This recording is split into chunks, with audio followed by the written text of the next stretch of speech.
స్టోరీలోకి వెళ్లే ముందు మా ఛానల్ని సబ్స్క్రైబ్ చేయండి.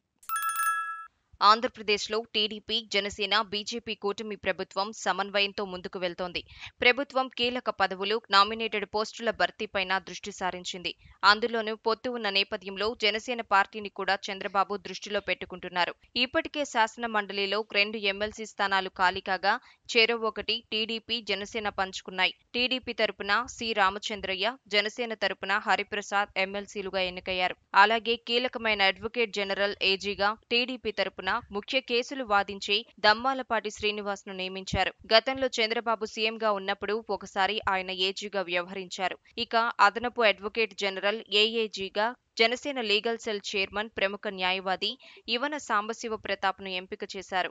ఇందుకు సంబంధించి రాష్ట్ర న్యాయశాఖ కార్యదర్శి వి సునీత ఉత్తర్వులు జారీ చేశారు. వాస్తవానికి అదనపు అడ్వకేట్ జనరల్ పోస్టు కోసం టీడీపీ తరపున కేసులు వాదించే సీనియర్ న్యాయవాదులు పోటీపడ్డారు. మానవ వనరులు, ఐటీ శాఖ మంత్రి నారా లోకేష్ ను ప్రసన్నం చేసుకుని ఈ పోస్టును పొందడానికి ప్రయత్నించారు. ఆయన పేరు కూడా దాదాపు ఖరారైంది.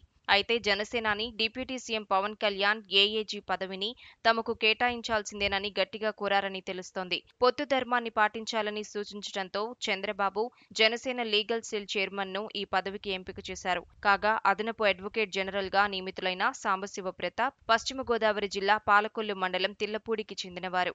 ఆయనకు ఉమ్మడి హైకోర్టు, విభజిత ఏపీ హైకోర్టులో న్యాయవాదిగా అపార అనుభవం ఉంది.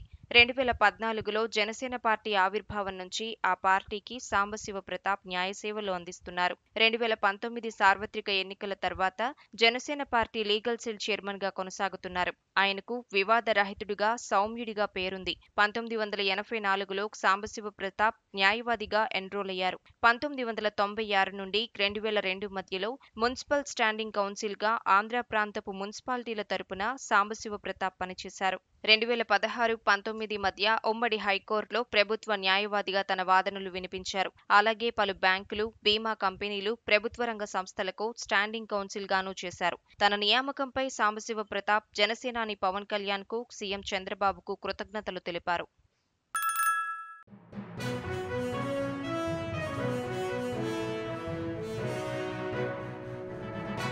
మీ ఊరికి సంబంధించిన సమస్యలను, ఇతర వార్తలను 9440486321 నెంబర్కు వాట్సాప్ ద్వారా వీడియోలను పంపగలరు.